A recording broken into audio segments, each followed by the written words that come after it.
그러면 일단 위험물 성상해서 제 1장부터 하나씩 한번 보도록 하겠습니다. 자, 1장에 보시게 되면 일단 위험물이란 해서 제일 첫 번째 보시는 거 용어정의입니다. 그럼 일단 가로 1번에 위험물의 용어가 나오죠. 자, 인화성 체크하셔야 되고요. 또는 발화성 체크하셔야 됩니다. 인화성 또는 발화성, 인위적으로 불을 붙였을 때 불이 붙는 성질, 또는 불을 붙이지 않아도 스스로 주변의 온도라든지 환경적인 여건에 의해 스스로 발화할 수 있는 성질을 가지는 것으로서 대통령령으로 정하는 물품이고요. 그래서 이제 시행령에 보게 되면 위험물 안전관리법 시행령 별표에 보게 되면 별표 1번에 나오는 게 위험물의 종류입니다. 됐죠? 자, 그럼 가로 2번에 이어서 지정수량이라는 용어가 나오는데요.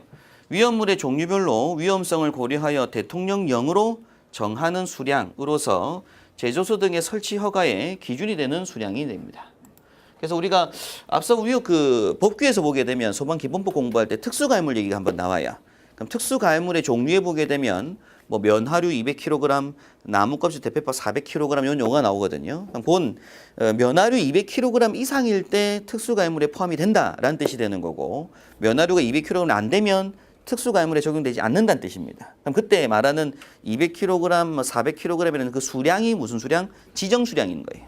그럼 위험물도 마찬가지로 종류별로 예를 들어 뭐 염소산 나트륨은 지정수량이 50kg 이렇게 나오게 될 건데, 그럼 그 지정수량 50kg을 넘어가야지 위험물로 인정을 받는다 이런 뜻이 되는 거죠. 그죠? 고소량이 안 되면 위험물에 해당되지 않는다. 이런 걸 이제 체크를 한번 하셔야 되는 부분입니다. 그래서 위험물 종류별로 지정수량이 다 정해져 있을 것이고 그 지정수량을 다 암기하는 게 중요한 거예요.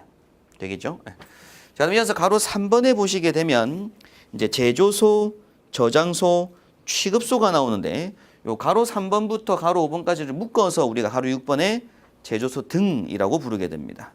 제조소 등등이라는 얘기죠.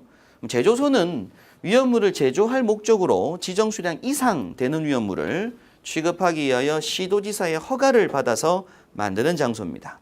우리가 일반 다른 사업들, 뭐 관리업이나 점검업이나 공사업 같은 경우에는 필요한 기술 인력과 장비 등을 갖추어서 등록만 하면 되지만 위험물 관련된 제조소, 저장소, 취급소는 반드시 시도지사의 허가를 받아야 되는 장소예요.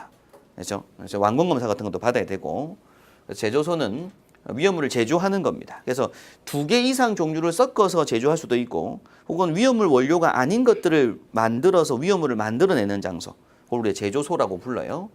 가로 4번의 저장소라고 하는 건 마찬가지로 지정수량 이상 되는 위험물을 저장하기 위한 대통령령으로 정하는 장소들로서 시도지사 허가를 받은 장소인데, 요 저장소 종류가 이제 좀 이따 보시겠지만 8가지가 나옵니다. 뭐 옥내 저장소, 옥외 저장소 종류가 나올 거예요. 좀 이따 보도록 하고, 취급소라고 하는 건 지정수량 이상 위험물을 제조 외의 목적으로 취급이라고 하는데요.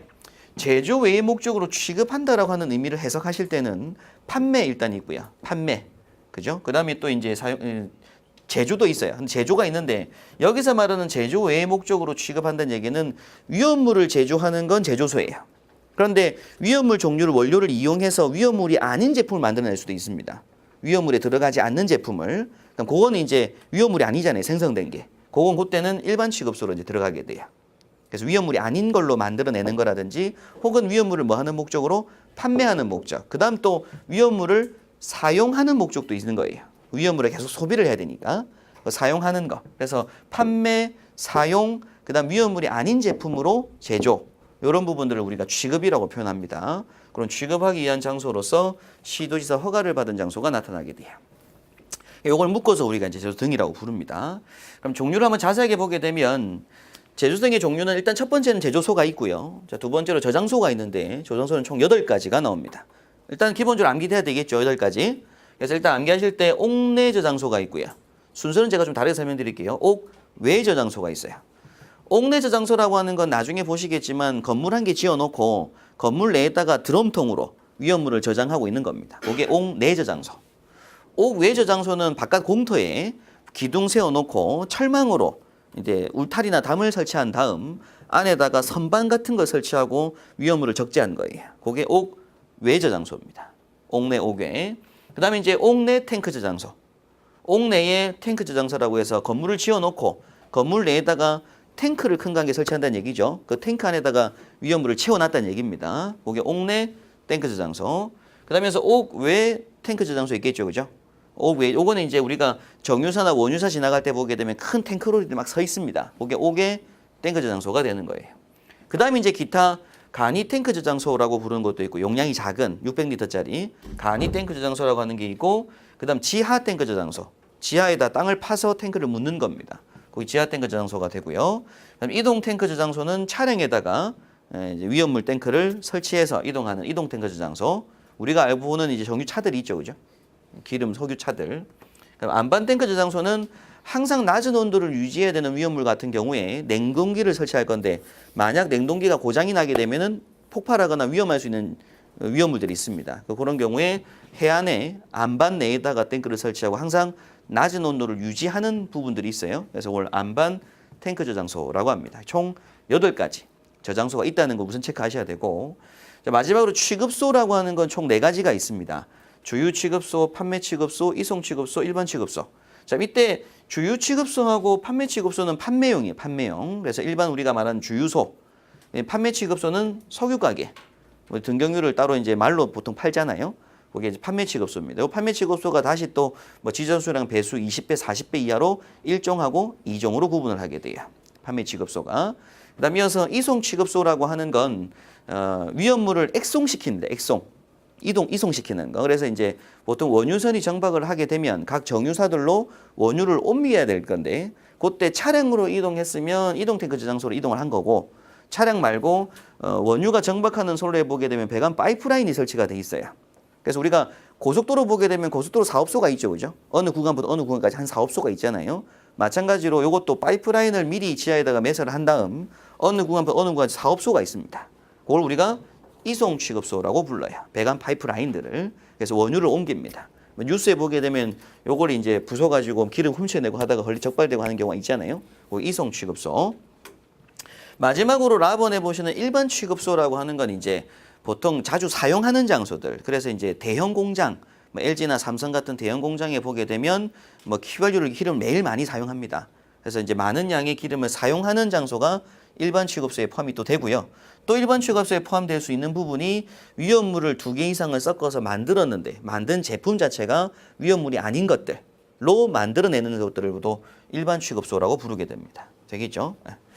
그렇게 해서 취급소 종류들까지 종류를 우선 알고 계셔야 될 부분이에요.